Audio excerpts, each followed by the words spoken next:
Bismillahirrahmanirrahim. Assalamualaikum warahmatullahi wabarakatuh. Sahabat muslim dimanapun Anda berada, semoga hari ini dalam keadaan sehat walafiat dan dirahmati Allah. Senang sekali saya Nong Niken kembali menjumpai para sahabat muslim dimanapun Anda berada dalam satu kisah sahabat.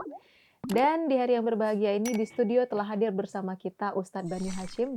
Beliau ini adalah seorang spesialis ahli mengisahkan tentang Rasulullah dan sahabatnya yang insya Allah nantinya apapun yang kita ulas pada hari ini semakin mendekatkan kita untuk mengetahui lebih dalam kisah-kisah pada masa Rasulullah dan sahabatnya. Dan tema kali ini akan kita ulas lagi lebih dalam masih tentang sahabat Ali bin Abi Thalib. Kita sapa dulu Ustadz ya. Assalamualaikum Ustadz. Sehat Waalaikumsalam Ustadz? warahmatullahi wabarakatuh. Alhamdulillah sehat walafiat. Alhamdulillah. Ustadz, kita kemarin kan sudah membahas pada saat masa Utsman bin Affan. Ali pun masih tetap dengan dengan posnya dia sebagai penasehat, sebagai yang mengatur keuangan dan banyak hal yang dilakukan oleh Ali.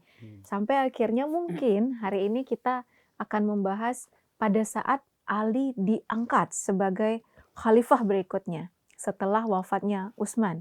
Ya.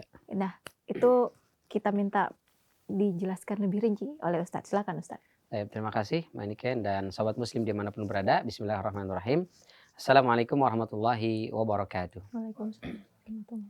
Alhamdulillah wassalatu wassalamu ala Rasulillah wa ala alihi wa ashabihi umuwalah la haula wa la quwata illa billah. Sahabat muslim dimanapun berada, di pertemuan sebelumnya kita membahas tentang Ali radhiyallahu anhu arda dan perannya di masa Khulafaur Rasyidin sebelum beliau, di masa Abu Bakar, di masa Umar dan di masa Utsman Ibnu Affan radhiyallahu anhum ajma'in. Di mana kita ceritakan bahwa Ali itu sosok yang memiliki peran strategis dalam memajukan tugas dan membantu tugas-tugas khalifah sehingga kesuksesan bisa diraih oleh para khalifah terdahulunya. Sampai kemudian di masa Utsman ibnu Affan, di masa Utsman ibnu Affan ini itu awal mula fitnah kubro di tengah-tengah umat Islam, di mana ketika di masa akhir jabatan Utsman ibnu Affan, rumah beliau dikepung. Ada riwayat mengatakan 2.000 orang, ada yang mengatakan 6.000 orang. Jadi jumlahnya antara 2.000 sampai 6.000 orang dan itu di bulan Dzulhijjah, Masya Allah. Bulan haram ya. Bulan haram itu kata Allah Subhanahu wa taala dalam surat At-Taubah ayat 36 ada 4 minha arba'atun hurum. Ada 4 yaitu Dzulqa'dah, Dzulhijjah, Muharram dan Rajab. Kenapa disebut bulan haram? Bulan haram ini secara bahasa artinya terlarang. Haram itu nggak boleh. Nggak boleh apa? Nggak boleh berbuat dosa maksiat. Kenapa? Karena kata Abul Aliyah, orang berbuat dosa maksiat di bulan haram itu dosanya dilipat gandakan. Sebagaimana orang berbuat kebaikan dilipat gandakan. Yang kedua, tidak boleh berperang. Tidak boleh terjadi pertumpahan darah. Nah ini rumah rumah Utsman ibnu Affan, mohon maaf, dikepung oleh orang-orang itu sampai 2.000 atau 6.000 orang. Kenapa dikepung Ustaz? Jadi mereka menuntut ya agar Utsman ibnu Affan menanggalkan khilafah kepemimpinannya, merasa tidak puas. Oh, kalau bahasa sekarang dilengser. Ya, mereka datang demo, ya mengepung rumah Utsman ibnu Affan, meminta agar Utsman menanggalkan jabatan untuk lengser. Waktu itu di musim haji, jadi sahabat Madinah itu banyak yang sedang berangkat haji. Jadi Madinah dalam tanda kutip agak sepi dan kosong. Itu dari Kufah datang, dari Basrah datang, dari sebagian Arab Badui datang, dari Mesir juga datang. Mereka ingin menuntut agar Utsman ibnu Affan melepaskan jabatannya. Ini adalah awal fitnah ya dalam tubuh umat Islam yang mohon maaf kita mesti hati-hati berbicara, jangan sampai kemudian kita salah menilai sehingga akhirnya membenci para sahabat. Itu juga termasuk yang tidak disukai oleh Rasulullah, karena para sahabat ini biar bagaimanapun mereka adalah orang-orang yang sudah diridhoi oleh Allah, mereka dipuji oleh Allah Subhanahu wa taala, dicintai oleh Rasulullah. Bahkan kata Rasulullah, jangan kalian hina, jangan kalian rendahkan para sahabatku, karena sedekah mereka satu mud. Satu mud itu ya segenggam lah ya. Kita sedekah beras itu cuma segenggam 2,5 liter. Itu kita sedekah, itu mereka sedekah itu itu dengan kita zaman sekarang, emas sebesar Jabal Uhud itu belum bisa menyaingi sedekah mereka yang cuma 1 mud itu. Jadi Kenapa Ustadz? Apa pembedanya? karena Karena mereka hidup di zaman Rasulullah, mereka berjuang di awal-awal masa Islam, Mhm. mereka beriman ketika orang-orang semua menolak beriman kepada Rasulullah. Kalau kita sekarang kan udah dalam tanda kutip udah tinggal enaknya gitu. Oh, Ya, iya. menjadi muslim itu nyaris tanpa alang rintang. Mhm. Mereka untuk mendapatkan Islam itu harus berperang dengan orang tua, harus bunuh-bunuhan dengan saudara, harus dikucilkan, diasingkan, hijrah dan seterusnya. Oh. Perjuangannya begitu dahsyat. Taib, maka eh, yang menjadikan sebab kenapa Utsman ibnu Affan itu sampai di demo sedemikian dan diminta untuk lengser, itu sebenarnya ada orang-orang yang memang tidak suka dengan Islam dari awal. Siapa mereka? Adalah orang-orang Yahudi yang ada di Madinah. Nah, mereka itu adalah orang-orang yang pengecut, maka disebutnya munafik. Mhm. Mereka sebenarnya Yahudi, tidak mau menjadi Muslim, tapi di hadapan umat Islam, di hadapan Rasulullah, mereka mengaku sebagai Muslim. Di zaman Rasulullah, Abdullah bin Ubay bin Salul itu dedengkotnya munafik, yang menyebabkan umat Islam pernah kalah di perang Uhud, pernah kita ceritakan itu. Mhm. Memecah umat Islam dari dalam. Nah, di zaman Utsman ibnu Affan ada namanya Abdullah bin Saba. Abdullah bin Saba. Ini adalah pentolannya orang-orang munafik. Itu dia mencari celah, gimana caranya membuat umat Islam ini terpecah. Ketika Rasul wafat, ada peluang tadi itu, ini mestinya Ali nih, bukan Abu Bakar. Maka digembosin, ayo kita dukung Ali nih, mestinya Ali nih gitu. Dia buzzernya, Buzzernya. dia buzzernya. Supaya orang-orang ini mendukung Ali, kemudian membenci Abu Bakar. Akhirnya terjadi clash. Ternyata Ali nggak bisa diprovokasi.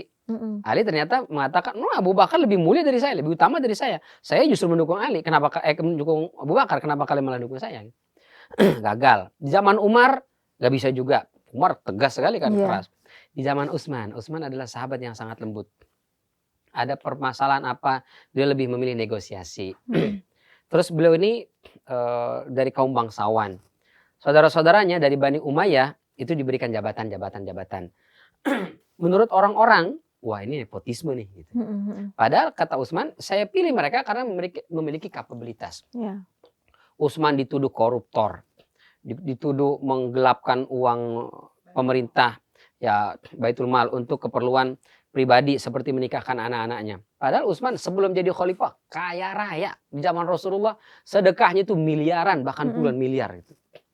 Itu fitnah.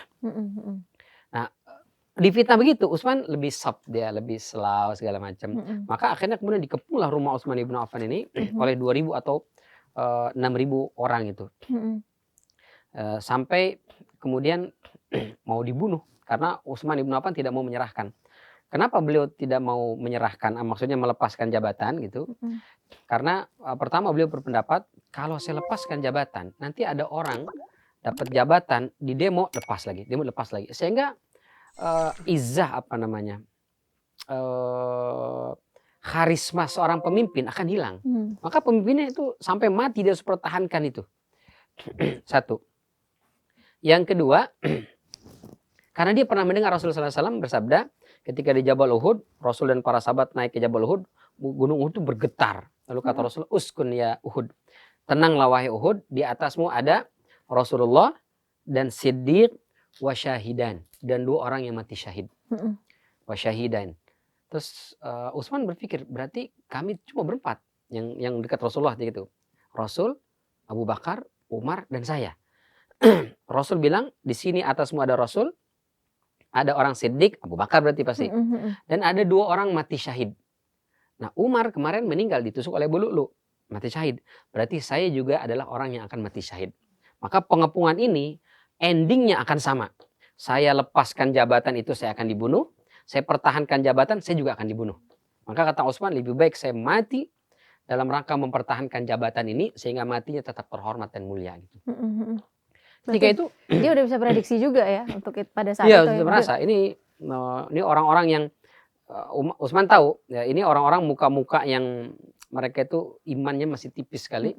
Orang-orang yang masuk Islam itu karena maslahat, karena mencari keuntungan, maka nggak bisa diajak runding begini-begini.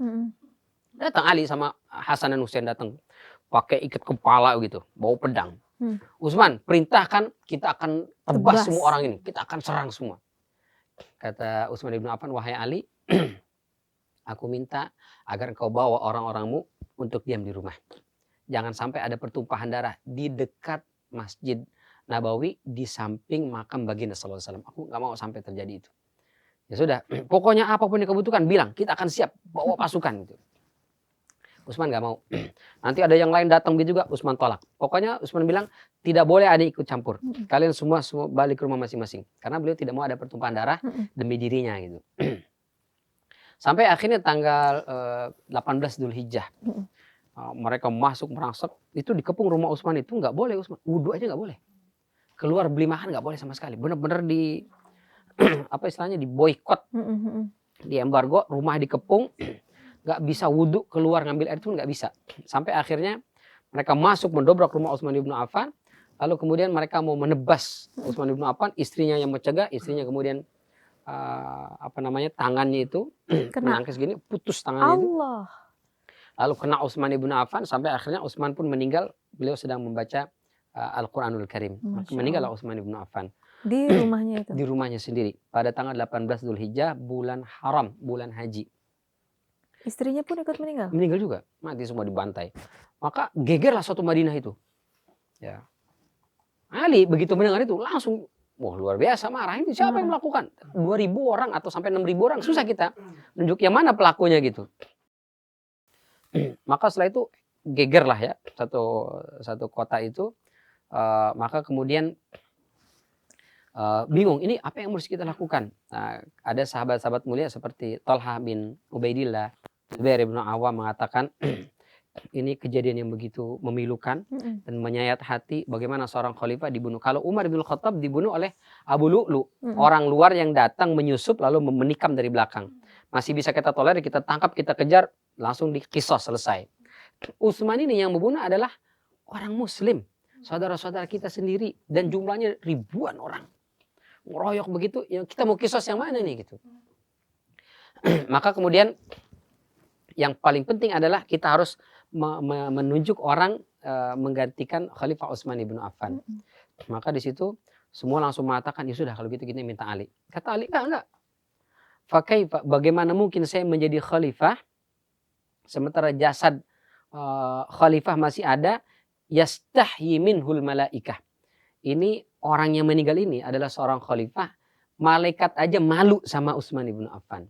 Maksudnya malaikat itu kalau ketemu Utsman malu dia. Karena Utsman ini saking pemalunya. Orangnya sangat menjaga wibawa, jaga marwah gitu. Kita kalau ketemu orang yang akhlaknya bagus, kita kan sopan kan, pasti sopan. Tapi kalau orangnya selengean, kita juga jadi selengean biasanya begitu. Ngikut biasanya. Utsman itu orang yang sangat Masya Allah ya.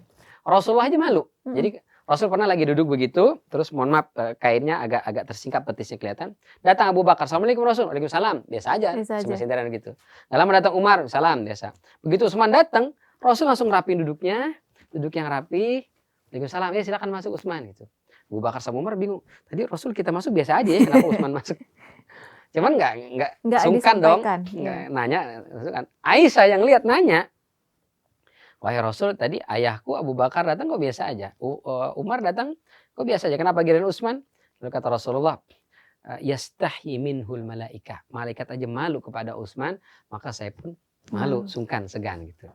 Nah, Ali tahu kisah itu. Maka kata Ali, bagaimana mungkin ini jasadnya masih ada, kita belum tahu siapa pembunuhnya. Kita sudah ribut-ribut nyari calon pengganti jadi khalifah gitu. Nah, terus nggak mau tuh sampai 8 hari kurang lebih. 8 hari nggak ada khalifah? Nggak ada khalifah sama sekali. Ada yang mengatakan tanggal 18, kemudian Ali dilantik tanggal 21, 3 hari. Ada yang mengatakan 3 hari. Itu hari Jumat, Sabtu, Ahad, hari Senin. Hari Senin Ali kemudian dilantik. Ada yang mengatakan 3 hari kosong. Sampai kemudian disampaikan oleh para sahabat, wahai Ali, ini urgen. Pemimpin ini. Ini orang 2.000 ini atau sampai 6.000, mereka ini butuh ada yang nyetir, butuh ada yang mengamankan. Kalau enggak, Utsman aja dibunuh sama dia. Jadi kalau misalnya kosong pemimpin ini, nanti bisa dibantai semua orang-orang di Madinah ini. Akan terjadi perang ini. Maka harus ada pemimpinnya. Maka kata Ali radhiyallahu anhu, ya sudah. Kalau semuanya memaksa, saya siap menjadi pemimpin. Maka semua membaiat ya. Para sahabat kemudian membaiat Ali jadi pemimpin. Termasuk mereka-mereka yang memberontak itu, yang mengepung rumah Utsman bin Affan, mereka juga ikut membaiat Ali radhiyallahu anhu. Sehingga Ali menerimalah. Ali menerimalah Ali Itu ya. sebagai khalifah, kemudian beliau dilantik sebagai khalifah pengganti dari Utsman bin Affan. Jadi kalau kita lihat dari kisah ini ya, memang Ali radhiyallahu anhu itu sama sekali bukan orang yang berambisi untuk mendapatkan khilafah. Kita ceritakan dari sejak Utsman dilantik saja, padahal Ali masuk dalam dewan formatur yang mungkin saja dia mengambil itu. Ya. Tapi Ali nggak mau. Yeah. Terus di saat wafat Utsman bin Affan, terbunuhnya Utsman bin Affan, beliau berapa kali menolak sampai dipaksa sama semua orang, akhirnya baru beliau mau. Karena kondisi juga ya. Karena kondisi harus ada yang mengambil alih. Karena kalau enggak bahaya gitu. Kecuali ada beberapa yang tidak mau membaiat. Siapa yang tidak mau membaiat? Di antaranya adalah Muawiyah bin Abi Sufyan. Kenapa? Beliau adalah gubernur Syam. Jadi beliau tidak di Madinah tinggalnya, tapi tinggalnya di Syam. Syam itu kalau sekarang itu Yordania, Palestina, Suriah, wilayah-wilayah sana itu wilayah Syam. Beliau gubernur di sana. Ya, sudah ditunjuk jadi gubernur Syam di sana. Maka beliau tidak mau membaiat. Kenapa beliau tidak membaiat? Karena Muawiyah bin Abi Sufyan dengan Utsman itu masih satu klan. Jadi masih saudara lah ibaratnya. Kata Muawiyah, saya bukan tidak setuju Ali jadi pemimpin, tapi saya mau selesaikan dulu kasus pembunuhannya Utsman bin Affan, tangkap pelakunya, kisos. Baru saya akan membaiat. Oh, gitu. Jadi dia kepengen kelar dulu masalah ini, baru dia kelar masalah ini. Tapi kan itu, umat kondisinya nggak bisa dalam kondisi kosong pemimpin. Nggak bisa begitu. Harus ada orang yang menjadi pemimpin dan orang yang didengar suaranya, yang bisa menjaga stabilitas keamanan di negeri Madinah. Kalau enggak justru malah kacau. Ya, maka ya karena itu juga di luar saya sampaikan bahwa khalifah itu tidak harus semua orang itu membaiat. Jadi ada misalnya yang tidak membaiat, dia tetap jadi khalifah yang sah. Dia tetap menjadi pemimpin yang sah ya. Apalagi ada sahabat-sahabat besar seperti Talha bin Ubaidillah, Jubair bin Awam. Terus informasi itu, berita itu sampai juga ke Mekah, orang-orang Mekah juga setuju bahwa Ali menjadi seorang khalifah. Maka aman, gak ada masalah. Baik, Ustadz tahan dulu. Kita akan lanjutkan setelah yang satu ini. Sobat Muslim jangan kemana-mana, tetap bersama kami di Satu Kisah Sahabat.